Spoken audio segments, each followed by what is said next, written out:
Alright, I'm recording a little bit off the cuff, but I have here a SCAG Tiger Cat 2 that I have got to replace this because I had a piece of metal that's currently lost kind of break off of the inside here. And you can normally it's just a groove, but now it's been kind of worn out, and it messed up the spindle there for the wheel motor. So I got to change that out because I lost power in the power arm. It wasn't the pump, it was just the wheel motor, which is still expensive. It's almost $1,000 for this particular one. So to get this off, so far I have taken off the tire, which was just connected with these 4 lugs. I took this off, whatever this is called. It was kind of right here holding this guy on. And then and this is how the tires, this is the wheel hub disc, because it's also got the kind of the brake disc on the back. I mean, I don't think they're brakes, but you know. Anyways, took that off, and then there was this plate kind of sitting up here, and I took that off. That just had some other nuts on them. I've been able to get away for the most part using this handy, what are these called? Tire irons. It has 4 different sizes on them, and I've used a couple different wrenches, a 7/8 and a 1 1/16. I was able to use these wrenches. I had to use the wrenches to get these disconnected, and then I also had these 2 I had these 2 things that were right in here that don't come with the new motor, so I had to get those disconnected, and I'm just kind of letting the hydraulic oil drain, because I'm going to change that out anyway, so I don't mind it draining. I have 2 more nuts left, and then I should be able to get this motor free and put the new one on. So I'm going to stop for now. So I just got the new motor on. Got the old one off. That wasn't too bad. It's just really heavy, so be ready for that. One thing to be mindful of though is that these bolts, it may seem like it's a pain to get them in, but from what it feels like, there's a plate on the back side that holds all these bolts from just sliding out and getting lost or whatever. And so when you're looking for the heads of these bolts on the back side, you can't really find them to push them in. You're looking for this plate. And the plate is what's going to let you push the bolts forward, so then they can come out of these holes here. So now I'm going to start putting my nuts on and reattach the hoses. The first set of nuts are back on.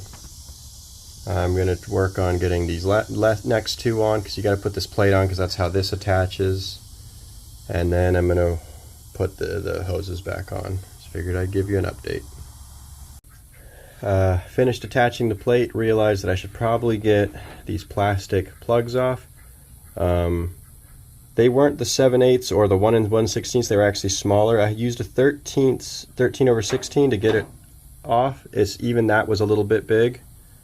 So just keep that in mind if you're ever doing this yourself. But it's also got a slot head, so you could probably just use, and it's plastic. It wasn't super tight, so it's fine. I got that off. I'm getting these on now. I'm going to use my 7/8 to, not the 7/8, the 1/16 to kind of tighten it back down. Feels a little big, but was it the 7/8? Let's try that. It should have fit. Why is it not working suddenly? Okay, well, I guess we're just using the 1 1/16. It's a little big, but it's fine. I'm not stripping anything or anything like that. I'm just tightening it. So those feel pretty tight. The ends of those, so there's this end that's kind of conical on this end, and the other side has the gasket. The gasket goes in, so that way these can fit into this because these slide forward and backwards, so you can get those on. And it's probably, is this my 7/8 one? Looks like it could be. Kind of doing this one. Yeah, there we go. So that's my 7/8 one. Okay, that makes more sense now. All right, and fortunately I got a new one of these, but I think I accidentally returned the old cotter key, or the cotter key I bought. So I may have to wait on finishing this project, but at the very least I can get everything else connected, everything back on, and then just, you know, get the, I think it's called the cotter key. It's like a pin that goes across, locks this into place, otherwise the vibration and movement of the mower is going to knock this loose, and then got problems again. So let's get these hoses reattached. Okay, so I already talked a little bit about the damage that was caused. Is why I'm doing this repair in the first place. Here's the old one again for reference. You can see it's really carved out, really pretty annoying. See, yeah, there's the flash, so you can really see that. That's pretty bad. And then here's the new one. That's what it should look like. Nice. And then for the wheel motor, this is what I was left with. Very bad, not doing anything. And this is what it should look like. So that whole thing came off, which is also, now I know, this is how this all kind of works. I'm guessing that this engages with the wheel hub disc, and that's what provides the power. So looks like you don't want to go pushing your mower into things, otherwise that stuff can break. And then that's an expensive fix. So, you know, maybe you don't like break your cutting deck or anything like that when you're pushing stuff around with your mower or running over stumps and rocks. Well, maybe more stumps than rocks, as maybe the rocks won't stop you. But you end up losing your wheel motor and your wheel hub disc like I have. And this is close to $1,000, if not over $1,000 to repair. So let's get back to putting this back together. All right, I think like 30 minutes has passed since last I stopped the recording, but here we are, just about done. I mean, aside from the cotter key that I got to get again. But I remembered some things that I had forgotten since I had taken all this apart a few days ago. You'll want to take this bolt all the way out, which means this has got to come off, and you know, same for this other side as well. Because when you are putting it on, I might need to adjust that a little more. When you're putting it on, this holds this in place, otherwise it's really wobbly. So if you just try and put this on and then this underneath it, it's really weird. You also want, you know, so what I did is I put this hub disc on first. You got to be mindful of that little thing sticking out of the spindle. So I just learned that that pops off, and that's probably why that is like that, and on the old spindle why it is broken, because this can come out. That's why it looks so smooth. I was wondering why it looks so smooth, but that's because it can pop out, and that's that piece of metal that I was talking about that had just gotten torn up and torn everything else up. It was gone because it was trying to engage in that, which now you can see again. It just tore that up. Front and back, front and back, front and back, just tore it up. So back to this. I put the hub disc on. I made sure that little thingy-majig was in there. So that should be good. And then once you put these bolts in, you'll want to make sure that these get backed up all the way to where the threading stops. That's what I did anyways. And that'll help with that. And then I'm just going to go ahead and put these last two on the back side to hold this whole bolt on. And then I think my next step is to put the tire back on, put the, well, this is the old thing on, but I got to put this new one on, and then I've got to and then I'll tighten it down as much as possible.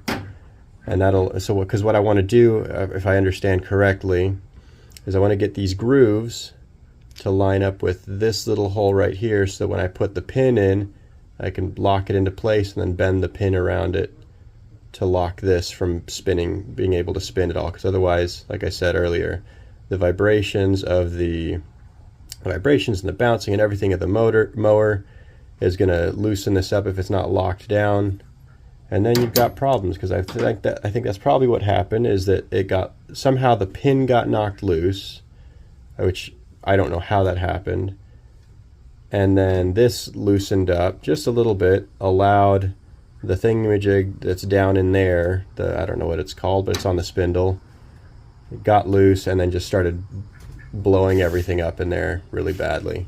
So, yep, let's go put these nuts on.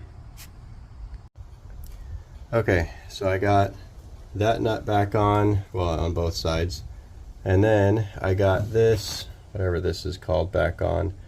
I know it's loose, but it is about as tight as I need it to be, because if I try and tighten it anymore, and I don't know if I'm just missing the tool for it, but if I try and tighten it anymore, it gets stuck like right there, and that's not good for me, because what I need to be able to do is get that pin to come all the way through out that hole, and then I just bend the piece of metal over, and that keeps all of this on. So I'm gonna leave that like that, put my wheel on, and I think that, I mean, aside from, and then okay, the last thing I need to do is change out the hydraulic oil, but I was planning on doing that anyways as part of some maintenance. So, and I lost some anyways when I disconnected these hoses, so it needs to go back in there anyways. So yep, I'm just about done. I also forgot to mention a second ago that when I was putting this I don't know, like a brake caliper or whatever this is back on, this part is supposed to be what's sitting on the disc, and it makes sense I call it brakes, because I figured out, I looked a little more carefully, and there's brake pads on the inside of this, and it's very difficult to put on. What I ended up having to do was I used a clamp, and I just used clamps to squeeze this so that I would open this more, and then I could slide it on. And obviously I didn't have the bolts in the way. I was able to slide it on, get it so that all these holes matched up, slid this bolt in, made sure that I could still screw this on, backed it all the way up to where the threading ended, did the same thing on the other side, slid the bolt almost all the way through, put the nut on, backed it up as much as I could, made sure it popped out the other side. Then we put that nut on, and obviously I'm looks like I'm tightening with my fingers, but it is tool tight now, not just hand tight. So yeah, just something to be mindful of. You'll want to have some clamps for this part, because otherwise it is very difficult, and I don't think you want to mess up your brake pads by just pounding it on. Yeah, so we're just about done.